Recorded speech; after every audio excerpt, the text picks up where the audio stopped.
वाल्मीकि रामायण मैंने कई बार सुना भी आपको कि वाल्मीकि रामायण लोगों को कंठस्थ नहीं हुई थी।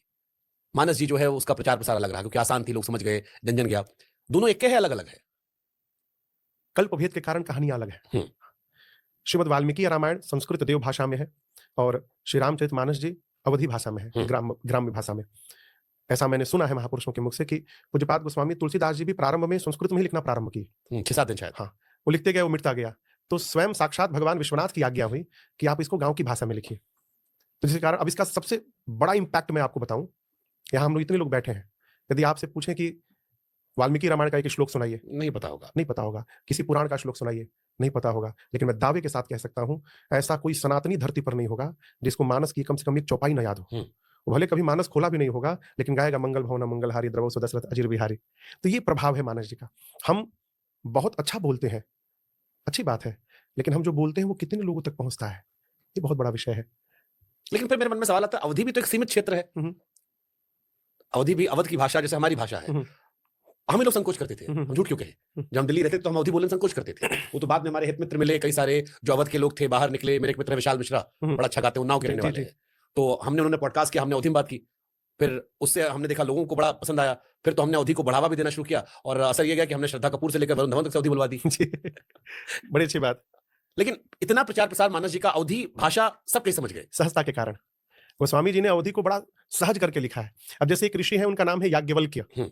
शुद्ध यदि वर्तनी लिखने जाए हम, तो य में आ की मात्रा, ज्ञ, व, आधा ल, आधा क, य, इतना टेढ़ा नाम है। अब गोस्वामी जी देखिए तो बड़ा टेढ़ा नाम है, जो कम पढ़ा लिखा वो बोलिए नहीं पाएगा। तो गोस्वामी जी ने उसको सहज कर दिया, याज्ञवल्क्य जी को जाग बलिक लिख दिया। अब इसको तो कोई पढ़ लेगा। और मैं आपसे एक बात कहूं, देव भाषा और अवधि भाषा, देव भाषा सब नहीं पढ़ पाएंगे संस्कृत, लेकिन जो अवधि भाषा है उस चौपाई को जो हिंदी जानते हो पढ़ लेंगे। और मानस जी की ऐसी महिमा है कि जब आप मानस जी को पढ़ना प्रारंभ करेंगे ना, तो पढ़ते पढ़ते की स्थिति ऐसी आती है कि उसके अर्थ अपने आप निकलने प्रारंभ हो जाते हैं। वो अपने आप मानस जी की ग्रंथियां खुलती जाती हैं और अर्थ प्रकट होते जाते हैं, जिसके कारण जनमानस में इसकी व्याप्ति हो गई। अब इसमें भी कई सवाल हमारे मन में आता है। एक सवाल तो ये आता है कि जिस दौर में लिखी गई होगी, क्योंकि किसी भी चीज को जब नए दौर में आप डालते हैं तो उस पर सवाल संदेह बड़ा खड़ा होता है, तो इसकी एक्सेप्टेंस आसानी से हो गई थी या शुरुआत में कहा गया कि नहीं नहीं, नहीं ये सम्मानित नहीं है, ये मूर्खतापूर्ण है, ऐसा कुछ? आज से ठीक 450 साल पहले लिखी गई, संबत 1631 में। स्वामी जी कहते हैं संबत 1631, आज संबत 2081 है, तो ठीक 450 साल पहले लिखी गई। जब गोस्वामी, ऐसा मैंने सुना है महापुरुषों के मुख से, जब गोस्वामी जी ने लिखा तो समकालीन जो विद्वान थे उसको स्वीकार नहीं किए मानस जी को, क्योंकि ग्राम्य भाषा में थी मानस जी। उस समय सारे ग्रंथ हमारे संस्कृत देव भाषा में थे। तो गोस्वामी जी ने कहा कि मैंने लिखा नहीं, मुझसे लिखवाया गया है, बाबा ने लिखवाया है। तो फिर निर्णय हुआ कि ठीक है, बाबा ही निर्णय देंगे। तो श्री विश्वनाथ जी में मानस जी की प्रति को रखा गया, सब उसके ऊपर सभी धर्म ग्रंथ, पुराण, वेद, शास्त्र सबको रखा गया और पट बंद कर दिया गया। रात भर बाबा बाहर बैठ करके गोस्वामी जी एक ही बात कहते रहे, हे बाबा। इस पर एक मैं पंक्ति भी गुनगुनाता हूँ कभी कभी, बाबा अब राखो लाज हमारी। यही गोस्वामी जी रात भर गाए। और भैया आपको बताएं, सुबह जब पट खोला गया तो सभी ग्रंथों के ऊपर श्री रामचरितमानस जी थे।